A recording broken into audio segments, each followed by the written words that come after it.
Hello, আমি বিনি। আর বিনিতা সরকার নামে আমার একটি ছোট্ট পেজ বা চ্যানেল আছে, যার মধ্যে হাতের কাজ সংক্রান্ত কিছু ভিডিও আমি শেয়ার করে থাকি। আমার প্রায় সকল কাজই বলতে পারেন বাড়িতে বসেই করা হয়ে যায়, তাই বাইরে বেরোনোর কোনো ঝামেলাই থাকে না। তাই তো আর বাইরে বেরোনোর ইচ্ছাটাও জাগে না। তাই ভেবেছি আজকে যেহেতু একটু সময় পেয়েছি, নিজের জন্য একটু বাইরের থেকে ঘুরে আসা যাক।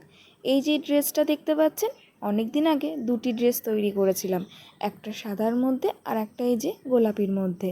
তো ভেবেছিলাম এরকম একটা দিনে সাদা ড্রেসটাই পরে আসব, কিন্তু না, ইচ্ছাটা ইচ্ছাই রয়ে গেল।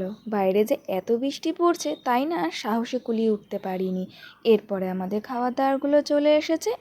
আর খাবার দাবার থেকে বড় কথা, এখানে যেই মেনু কার্ডটি ছিল না, ওটি আমি বারবার খুঁটিয়ে খুঁটিয়ে দেখছিলাম, কারণ ওর উপরে যে ডিজাইনগুলো করা ছিল আমার খুব পছন্দ হয়েছিল। তার মধ্যে দেখুন এখানে কি সুন্দর একটি সেলাই মেশিনেরও কানের দুল ছিল। এইসব খুঁটিনাটিগুলো দেখতে আমার যে কী ভালো লাগে কী আর বলবো। এরপরে আমি মার্কেটে চলে এসেছিলাম আমার বেকিংয়ের জন্য কিছু জিনিসপত্র কিনতে। তারপরে আসতে না আসতে অঝোরে বৃষ্টি, এই বৃষ্টির জন্য আমি আগের ট্রেনটাও মিস করে গেছি। এরপরে পরের ট্রেনটা ধরে বাড়িতে চলে এসেছি। আজকের ভিডিওটা এখানেই শেষ করছি, টাটা।